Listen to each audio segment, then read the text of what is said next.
আইসিটির আজকের লেকচারে আমরা কথা বলবো ডেটা কমিউনিকেশন ওয়্যারলেস মিডিয়া নিয়ে।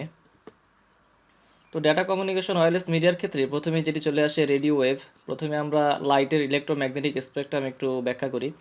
শুরুর দিকে একেবারে ডান প্রান্তে রয়েছে গামা রশ্মি।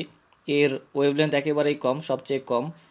গামা রশ্মি থেকে আরেকটু বড় ওয়েভলেন্থ হলো এক্স রে, তারপরে আরেকটু বড় ওয়েভলেন্থ আলট্রাভায়োলেট রে বা ইউভি রে। এরপরে রয়েছে ভিজিবল রে, যে আলোগুলো আমরা সাধারণত দেখতে পাই। এটির রেঞ্জ হলো 400 ন্যানোমিটার থেকে 700 ন্যানোমিটার পর্যন্ত। ভিজিবল রে থেকে আরেকটু বড় হচ্ছে ইনফ্রারেড রে বা আইআর বলা হয়, এটি রিমোট কন্ট্রোলে ব্যবহার করে। এরপরে তার থেকে আরেকটু বড় হলো মাইক্রোওয়েভ, এটি বিভিন্ন জায়গায় ব্যবহার করা হয়। আর সবচেয়ে বড় ওয়েভলেন্থের হচ্ছে রেডিও ওয়েভ, এর ওয়েভলেন্থ হলো সব থেকে বড়। তো এটি মূলত একটি রেডিও ওয়েভ, হচ্ছে ইলেকট্রোম্যাগনেটিক রেডিয়েশন। এর ওয়েভলেন্থ মাইক্রোওয়েভ এবং ইনফ্রারেড থেকে বেশি, যেটি আমরা দেখলাম মাত্র, এবং এর ফ্রিকোয়েন্সি রেঞ্জ হচ্ছে 300 গিগাহার্টজ থেকে 3 কিলোহার্টজ পর্যন্ত। এবং এর ওয়েভলেন্থ হলো 1 মিটার থেকে 10 কিলোমিটার বা 10 পাওয়ার 4 মিটার পর্যন্ত। ডেটা ট্রান্সফার রেট হলো 20 থেকে 24 কেবিপিএস পর্যন্ত। রেডিও ওয়েভের একটি বড় সুবিধা হচ্ছে এটি বিল্ডিং ভেদ করতে পারে, অর্থাৎ রেডিও ওয়েভ চলাচলের ক্ষেত্রে যদি কোনো বাধা আসে বা কোনো বিল্ডিং আসে বা এই ধরনের কোনো অবস্টাকল আসে, সেটি ভেদ করতে পারে রেডিও ওয়েভ। কিন্তু মাইক্রোওয়েভ, যেটি রেডিও ওয়েভ থেকে একটু ছোট, মাইক্রোওয়েভ বিল্ডিং বা কোনো বাধা ভেদ করতে পারে না। রেডিও ওয়েভ যোগাযোগের ক্ষেত্রে সবচেয়ে বেশি ব্যবহৃত হয়ে থাকে।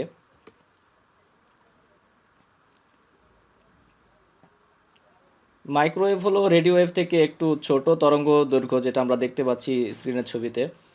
এটিও একটি ইলেকট্রোম্যাগনেটিক রেডিয়েশন। এর ওয়েভলেন্থ হচ্ছে 1 মিটার থেকে 1 মিলিমিটার বা 1 মিটার থেকে 10⁻³ মিটার পর্যন্ত। এবং এর ফ্রিকোয়েন্সি হচ্ছে 300 মেগাহার্টজ থেকে 300 গিগাহার্টজ পর্যন্ত। ডেটা ট্রান্সফার রেট 1 গিগাবিট/সেকেন্ড পর্যন্ত হয়ে থাকে। এটির একটি বড় অসুবিধা আমরা একটু আগে আলোচনা করেছি, মাইক্রোওয়েভ বিল্ডিং ভেদ করতে পারে না বা কোনো অবস্টাকল থাকলে সেটি ভেদ করতে পারে না। মাইক্রোওয়েভ দুই ধরনের হয়ে থাকে, terrestrial microwave, satellite microwave. Terrestrial মাইক্রোওয়েভগুলো মূলত, যদি আমরা সরাসরি প্র্যাকটিক্যাল ফিল্ডের উদাহরণ দিই, তাহলে বলতে হবে যেই টাওয়ারগুলো বা ইলেকট্রিক কেবলের লাইনগুলো বা যেই ওয়্যারলেস লাইনগুলো আমরা বিল্ডিংয়ের উপরে বা কোনো হাই রাইজ বিল্ডিংয়ের উপরে যেগুলো আমরা দেখতে পাই, সাধারণত বিভিন্ন মোবাইল কোম্পানির টাওয়ার হতে পারে, টেলিফোন কোম্পানির টাওয়ার হতে পারে বা ইন্টারনেট কোম্পানির টাওয়ার হতে পারে। এই ধরনের যেই টাওয়ারগুলো আমরা হাই রাইজ বিল্ডিংয়ের উপর দেখতে পাই, সেই টাওয়ারগুলো মূলত টেরেস্ট্রিয়াল মাইক্রোওয়েভ ব্যবহার করে। এটি লো রেঞ্জের ফ্রিকোয়েন্সি ব্যবহার করে এবং এর বড় অসুবিধা হচ্ছে, যেটা আমরা আগেও বলেছি, বাঁকা পথে চলতে পারে না।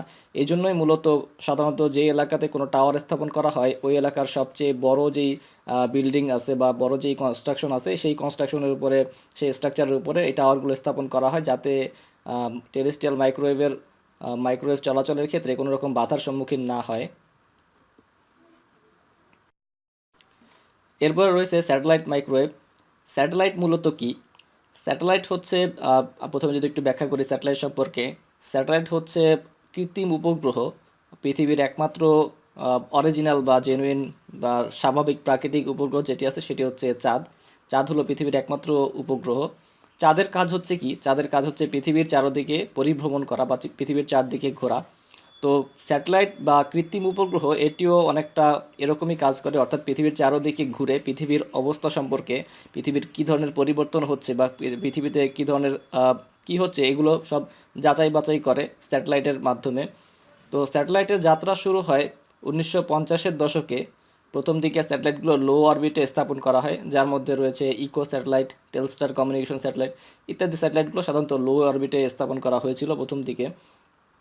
তো প্রথম যে স্যাটেলাইটটি স্থাপন করা হয় সেটি হচ্ছে স্পুটনিক 1। এটি 1957 সালের 4 অক্টোবর রাশিয়া থেকে উৎক্ষেপণ করা হয়। ছবিতে আমরা দেখতে পাচ্ছি স্পুটনিক 1, 1957। এরপরে 1960-এর দশকে, 1950-এর দশকে যেই স্যাটেলাইটগুলো তৈরি করা হয়েছিল, সেগুলোর কিছু কিছু সমস্যা ছিল, যেটি আমরা একটু পরে আলোচনা করব। এই সমস্যাগুলো দূরীকরণ করার জন্য 1960-এর দশকে আরেকটু ইমপ্রুভ করা হয় এবং জিও সিঙ্ক্রোনাস অরবিট, যেটি হলো লো অরবিট থেকে একটু দূরে, এই অরবিটে স্যাটেলাইটগুলো স্থাপন করা হয়। ভূপৃষ্ঠ থেকে এটি 22,000 মাইল দূরে। তো স্যাটেলাইটের ইতিহাস নিয়ে আমরা একটু আলোচনা করি। 1950-এর দশকে যে স্যাটেলাইটগুলো লো অরবিটে স্থাপন করা হয়, তার মূল সমস্যা ছিল এর গতি কম থাকার কারণে এটি পৃথিবী পরিভ্রমণে অনেক বেশি সময় নিত এবং খুব অল্প পরিমাণ জায়গা পৃথিবীর ক্যাপচার করতে পারত। পরবর্তীতে এই সমস্যাগুলো দূর করে 1960-এর দশকে স্যাটেলাইটগুলো জিও সিঙ্ক্রোনাস অরবিট, পৃথিবী ভূপৃষ্ঠ থেকে 22,000 মাইল বা প্রায় 35,400 কিলোমিটার উপরে স্থাপন করা হয়। এই স্যাটেলাইটগুলোর গতি ছিল পৃথিবীর গতির সমান। পরবর্তীতে স্যাটেলাইটগুলো জিও সিঙ্ক্রোনাস অরবিট থেকে জিও স্টেশনের অরবিট, মানে একটু উপরে। আগে ছিল 35,400 কিলোমিটার, এখন 36,000 কিলোমিটার উপরে স্থাপন করা হয়। আর স্যাটেলাইটের মূল উপাদান হচ্ছে receiver, receiver antenna, transmitter, transmitter antenna, এবং এর পাওয়ার হিসেবে ব্যবহার করা হয় সোলার পাওয়ারকে। স্যাটেলাইটের হিস্টোরি সম্পর্কে আমরা আরেকটু জানবো। প্রথম যোগাযোগ স্যাটেলাইট হচ্ছে স্কোর। বাণিজ্যিক কাজে প্রথম যোগাযোগ স্যাটেলাইট হচ্ছে ইন্টেলসেট 1, বা এটা পরবর্তীতে আর্লিবার্ড করা হয়। রিমোট সেন্সিং বা দূর অনুধাবনের জন্য প্রথম স্যাটেলাইট হচ্ছে ল্যান্ডসেট 1।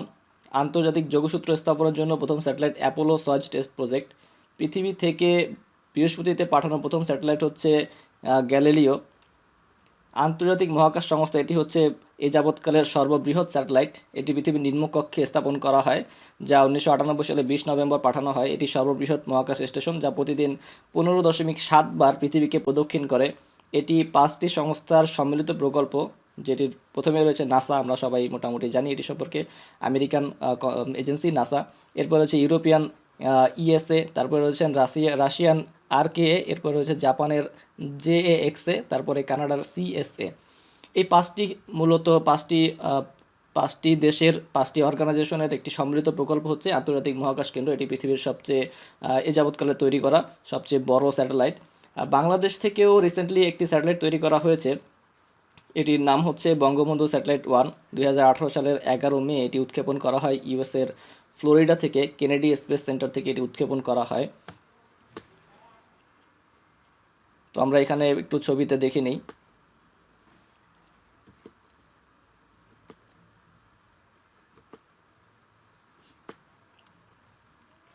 তো এখানে একসাথে আমরা কয়েকটি স্যাটেলাইট, গুরুত্বপূর্ণ কিছু স্যাটেলাইট দেখছি। এখানে প্রথমে রয়েছে স্পুটনিক 1, 1957 সালে এটি প্রথম উৎক্ষেপণ করা হয় রাশিয়া থেকে, আমরা দেখেছি। এরপরে রয়েছে যোগাযোগ স্যাটেলাইট স্কোর, তারপরে ইন্টেলসেট 1, এরপরে ল্যান্ডসেট 1, তারপরে রয়েছে সবচেয়ে বড় স্যাটেলাইট আন্তর্জাতিক মহাকাশ কেন্দ্র, এটি আমরা ছবিতেও দেখতে পাচ্ছি, আকারে অনেক বড়। এরপরে রয়েছে বাংলাদেশ থেকে রিসেন্টলি উৎক্ষেপণ করা আধুনিক মানের একটি satellite, Bangabandhu satellite 1। Bangabandhu satellite 1 সম্পর্কে আমরা কিছু তথ্য জানবো এখানে। আপনারা প্রয়োজন বোধে এই স্লাইডটি পজ করে এখানে তথ্যগুলো দেখে নিতে পারেন, বা খাতায় লিখে নিতে পারেন তথ্যগুলো। এটি সম্পর্কে আমি আর তেমন কিছু বলছি না, আপনারা স্লাইডটি পজ করে এটি দেখে নিতে পারেন। স্যাটেলাইটের ব্যবহার সম্পর্কে সংক্ষেপে কিছু গুরুত্বপূর্ণ ব্যবহার নিয়ে কথা বলবো। বিভিন্ন দেশের প্রতিরক্ষার ক্ষেত্রে স্যাটেলাইট ব্যবহার করা হয়। সাধারণত সমুদ্র সীমা এবং আকাশপথ সুরক্ষার ক্ষেত্রে স্যাটেলাইটগুলো ব্যবহার করা হয়, কারণ স্যাটেলাইটের একটি মূল কাজ হচ্ছে পৃথিবীর প্রত্যেকটা জায়গার ইমেজ তুলে সেটিকে তার যেই রিসিভ করার সেন্টার রয়েছে, সেই রিসিভ করার সেন্টারে ইমেজগুলোকে পাঠানো। অর্থাৎ স্যাটেলাইট হলো পৃথিবীর বিভিন্ন জায়গার ছবি তোলে, পিকচার তোলে, ইমেজ তোলার পরে এই ইমেজগুলোকে বা পিকচারগুলোকে তার যে রিসিভার স্টেশন রয়েছে পৃথিবীতে, ভূপৃষ্ঠে, এই স্টেশনগুলোতে পাঠায়। এর দ্বারা কি হয়, যে সমুদ্র সীমা, প্রত্যেকটা দেশেরই নির্দিষ্ট সমুদ্র সীমা রয়েছে বা নির্দিষ্ট আকাশপথের সীমানা রয়েছে।